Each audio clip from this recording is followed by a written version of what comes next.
Então, essa semana nós devemos já publicar o novo organograma do Ministério da Saúde. Nesse organograma, talvez estarão respostas e chaves para uma série de perguntas que estão sendo feitas e que eu vi na agenda dos senadores.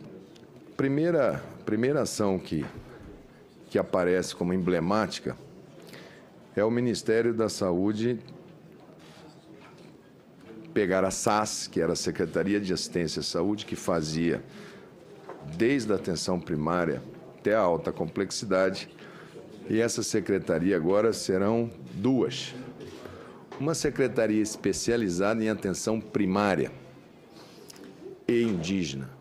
Essa secretaria, ela tem como objetivo a reorganização do sistema de saúde partindo da atenção primária. Depois a gente vai discorrer, porque dentro da atenção primária nós temos os recursos humanos, tem o programa Mais Médicos, tem uma série de ações dentro da atenção primária.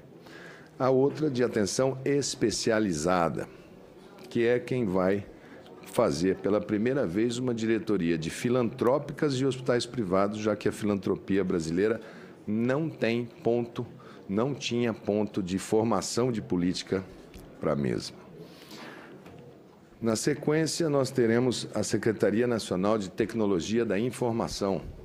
A história de informatização, informática no SUS, é uma história de tentativas e erros, alguns grandes projetos, desde lá de trás, do Cartão SUS, desde então senador Serra, ainda nos anos 90, depois passamos por várias tentativas.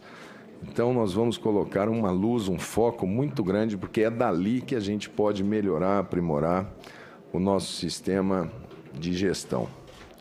Também, nesse novo organograma, a criação da Diretoria de Integridade, onde nós colocamos a Controladoria Geral da União, colocamos a Corregedoria, colocamos a Ouvidoria e mais as estruturas que formam os novos fluxos de pedidos, pareceres, processos licitatórios, para que a gente dê o máximo de transparência dentro das pastas relacionadas à Secretaria Executiva.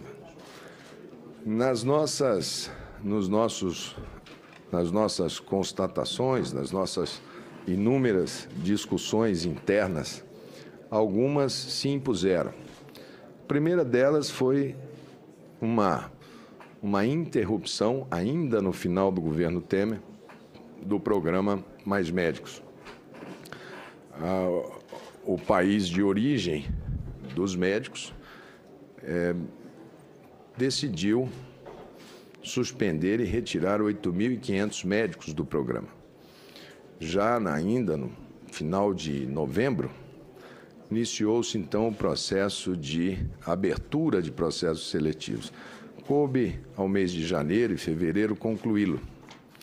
Dos 8.500 médicos que saíram abruptamente, 100% foram substituídos. E como foram substituídos? Foram abertos na mesma regramento, não há nenhuma mudança da lei.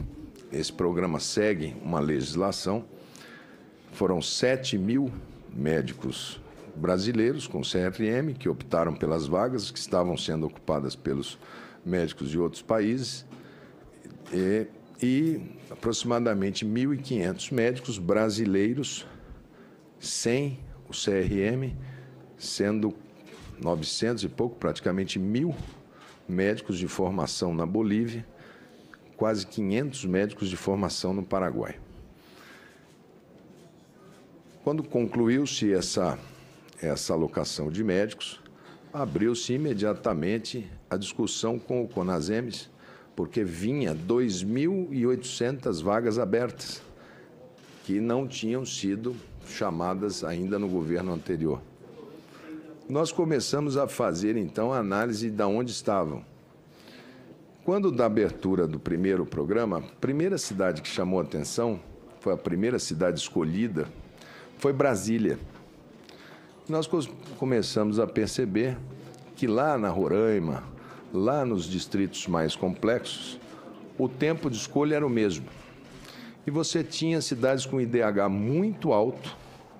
Brasília tem uma renda per capita muito alta, ela tem um plano de carreiras muito estruturado e não tinha por que nós termos médicos estrangeiros nesse perfil de cidade. O nosso foco eram as cidades do Brasil, chamado Brasil Profundo, do semiárido, cidades. A classificação das cidades, ela obedece uma classificação também interna do Ministério, que vai de porte 1 a porte 8. Na classificação 8 é a cidade mais frágil, IDH mais baixo, com os indicadores mais frágeis. 7, 6, 5, 4, 3, 2, 1. 1 seria a nossa melhor cidade, a que tem um indicador mais alto. Então, o critério adotado é nível 4, 5, 6, 7, 8, que são as mais frágeis, elas continuam com seus processos seletivos abertos. A 1, 2 e 3, que eventualmente podem ser dificuldades metropolitanas, periferias da cidade. Essas nós vamos negociar ponto a ponto para entender qual é a necessidade. Aqui o senador Trade, de quem eu tive a honra de ser secretário de Saúde, nossa cidade, Campo Grande, uma cidade de IDH muito elevado, que tem lá 3 faculdades de medicina dentro da cidade, é a capital do estado, tem uma rede totalmente estruturada. Campo Grande não tem uma área de exclusão, não tem uma favela, ela é 100% atendida por rede de água, enfim. Lá nós tínhamos 18 médicos estrangeiros, uma cidade que tem uma oferta extremamente elevada de mão de obra dessa profissão. Então, essa e outras observações a respeito do programa, elas vão nos levar, num futuro próximo, a fazer uma proposição de como que nós vamos organizar a entrada, não pontual com esses elementos de chamada, mas uma entrada permanente para que as pessoas possam ir para Roraima, possam ir para o Amapá do senador Lucas, possam ter a perspectiva de estabilidade e caminhada dentro do serviço público. A gente espera ainda no mês de abril poder fazer mandar aqui para essa casa, já que é função desta casa fazer essa discussão, a gente deve mandar o início da revitalização e reformulação do programa sem perder o seu objetivo, que é combater a desassistência, promover a redistribuição, uma política de indução, uma política de respeito a esses profissionais para que eles possam optar por áreas de difícil provimento. Nós trabalhamos também na atenção primária com a reorganização da rede e devemos anunciar agora, junto da frente dos prefeitos, a reclassificação, o reordenamento das equipes de saúde da família. Essas equipes, elas têm um ordenamento ainda muito engessado, muito estático. São permitidos 3 equipes, a 40 horas. Então, já vem havendo essa discussão. Nós devemos reorganizar, permitindo que os prefeitos façam as suas discussões, obedeçam os seus critérios populacionais, possam trabalhar em turnos onde ele organiza os seus turnos de trabalho a partir de 20 horas, para poder agregar esses profissionais, e desde que façam dentro da portaria, pela proposta da unidade, com até 6 equipes, permanecendo abertos até às 22 horas, para poder descomprimir a ida para as UPAs nos grandes centros, e com isso nós vamos, em alguns casos, triplicar o custeio por equipe de saúde da família. Hoje o teto é 43, 44 mil. A gente está calculando que essa equipe maior, mais robusta, a gente chegue a algo em torno de 111 mil, o que vai dar para os prefeitos um equilíbrio dentro da atenção básica. Esse é um programa que deve impactar na ordem de 2 bilhões de reais na atenção básica. Não é impositivo, ele é em função da leitura da rede. Por que isso se dá? As pessoas, principalmente nas áreas dos bairros que têm mais necessidade, a atenção básica existe fisicamente, mas a unidade abre às 7 horas da manhã. As pessoas saem para trabalhar às 5, às 6, a unidade ainda está fechada. Das 11 a 1, que é o intervalo do almoço, muitas vezes ele está no centro, o bairro dele é distante, é um bairro dormitório, mas a unidade fecha na hora do almoço. E principalmente a mulher que saiu para trabalhar, quando ela retorna, após as 17 horas, a unidade básica já fechou e ela chega na casa dela. Muitas vezes deixou o filho, a criança, com algum cuidador, deixou em alguma que entrega para ela e fala, olha, a criança teve febre, a criança teve um mal-estar, eu fiz um banho, dei um remedinho, e ela tem que ir, e a única estrutura de saúde aberta é a UPA ou o pronto-socorro. Há uma superlotação, uma concentração por ser a única estrutura aberta para muitos casos de baixa complexidade. A gente acredita que reorganizando através da atenção básica, dando o tempo útil de abertura no critério da Prefeitura, da Secretaria Municipal, essa atenção básica começa a ser mais aberta, mais generosa e reconhecendo mais as necessidades dessa população.